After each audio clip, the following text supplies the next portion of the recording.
Okay, hey everybody. I'm sorry, I'm trying to work I'm not a YouTube professional, as you can see. I'm just me here. I really don't know how to start this video. I've been doing a lot of research online, and as a mom who suffers from panic and anxiety disorder most of my life, I guess I just wanted to talk to the platform out there of people who may be like me. I never thought in a million years that I would be what you call an addict, have a dependency. I'm not somebody who drinks a lot. I gave up smoking over 5 years ago. I eat pretty healthy. I'm not perfect, but I never thought in a million years that I would have a dependency on Ativan. I've recently tried to get off of it. I didn't know until I did that I thought I was going inside of my mind. I feel like the pill stopped working is really why I'm trying to get off of it, and that's what brought me to the point of looking up the pill to understand what it does, how to taper, what I'm going to be looking at, dealing with. And I didn't realize that the pill is worse than doing cocaine. It literally, I'm on a 0.5, and that is almost double, triple of you just taking like maybe 10 Valium. It's crazy. I don't know why the drug is given. They claim it's a 2 to 4 week to be on it. I don't see why be on it then, because anxiety and panic disorder isn't going to go away in 2 to 4 weeks. So I'm really sorry. It got kind of dark. I'm sitting in front of the window here, and there's the lighting back. But to me, it's not like a prescription when you have an infection and it just goes away in 7 days. So why give this pill? I mean, the potency of it is people have committed suicide even after coming off of it, after even being where they felt that their taper was tapered enough, and they've come back later on and they've actually taken their lives. I'm not a doctor. I'm just an average mom. I do have a 16-year-old daughter, almost 17, with mental illness. So I see the struggle. I've dealt with depression my whole life, anxiety and panic disorder most of my life. It's a real thing. I wish I would have known, though, about this drug, because this is day 2 of trying to taper down. I was going to go through detox. I was told by, thank God, a group that I joined on Facebook that that's probably the worst idea. And I know you're probably thinking, worst idea? It's detox. Doctors, nurses, controlled environment. Well, the long story short is it's not a drug like most. You need to be tapered off of it, and you can't put a person in rehab in a realistic world for over 30 days, especially myself. I have, unfortunately, a 4-year-old who has brain cancer and a 16-year-old daughter who has mental illness. So I am the main caretaker. So I realize that not only that, they don't taper you. There could be some severe side effects, such as death. What they call, I believe if I'm pronouncing it right, a Ma seizure, which is not something I want. I don't suffer from seizures, but that's the last thing I want to do is have one, especially due to a medication. So I decided last night, and I feel like God was kind of looking out for me, that I was accepted to this group. They gave me all the possible advice they could from just what they've endured for all these years. Some have been on this pill or Benzo is longer than me. I've only been on it almost 3 years, which is still a long time. I can feel, again, my body isn't using it right, and the side effects are outweighing it helping. So I decided not to go to detox, and I decided to go ahead, and I hope it doesn't sound ridiculous, but to go ahead and document my withdrawals. I mean, just what I'm feeling, how I'm coping, what I do on a day-to-day basis to get me through, because it's a pretty dark place.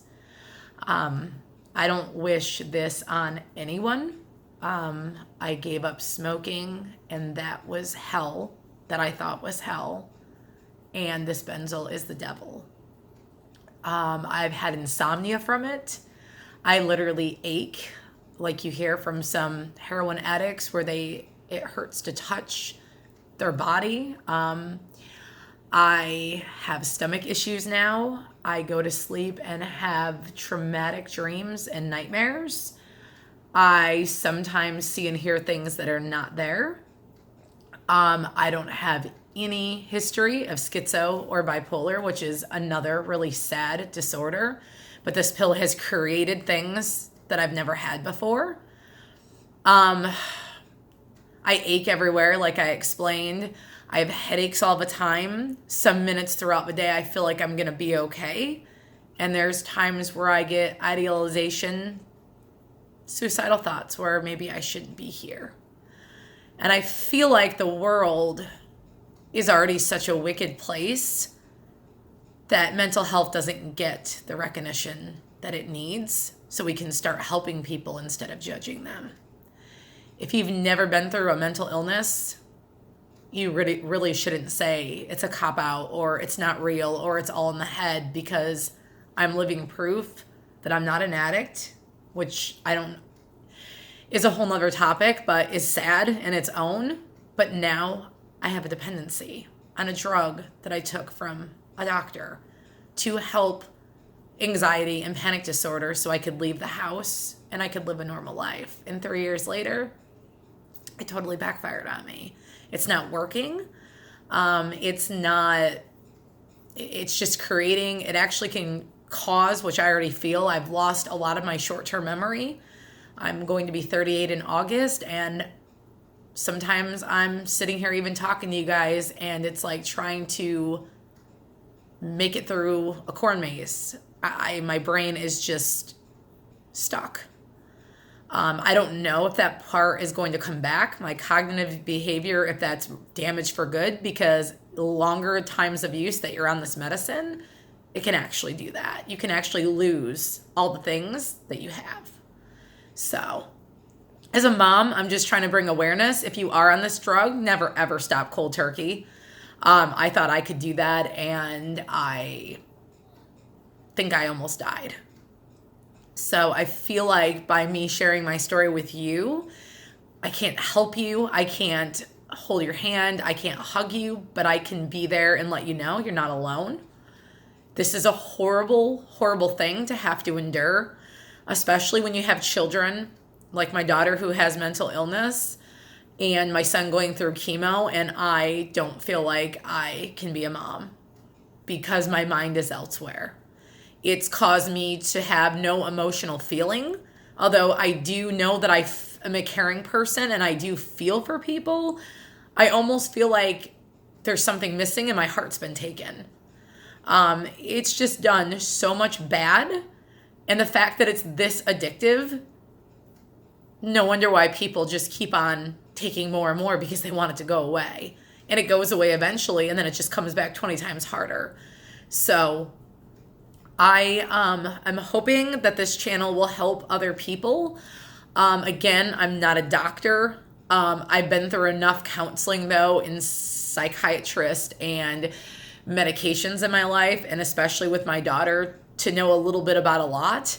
And I'm just trying to help other people, because suicide is so high in this country that it breaks my heart, because there's more options than that. Just realize that when you get those feelings that you aren't okay and that you're not worth it, they go away. They're not real.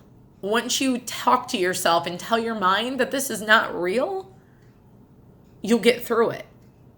And the next day will be better. I just don't want to see anybody end their life because of these false conversations you hear in your head that are telling you different, when it really is all lies. This pill is the devil. That's all I can explain it. Ativan is the devil. I never thought in all these years that I could say openly that I'm dependent and I feel like I'm an addict. But I do know one thing is I don't want to add more of this into my life. And if a tapering is going to cost whatever it's going to cost, I'm praying in the end that it's going to be worth it. So again, this is just, I know it's a really long intro, but this is just kind of the intro to the type of channel that I want to do. I really love people. As I said before, I've been battling with my daughter, good days and bad, with borderline personality disorder.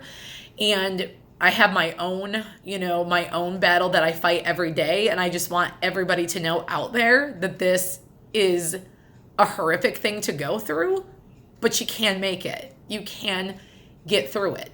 I've read a lot of stories. I've been on a lot of support groups. There is help. Reach out there because there are more support groups than you think. And there's a lot of places and books and even podcasts that I've been listening to that take that anxiety and that mental negativity that starts to erupt in my brain and starts to tell me you can't go outside or you can't go to the doctors. You're going to have a panic attack and you're going to embarrass yourself and everybody's going to laugh. All those negative thoughts can be reversed, but it just takes time and it takes discipline. So I wanted to welcome everybody to my channel. Like I said, I'm really sorry about this darkness going on behind me. The sun is coming in and out, in and out. I'm not a pro, person who does recordings and editing and all that good stuff. So everything that you get is going to be pretty much the real.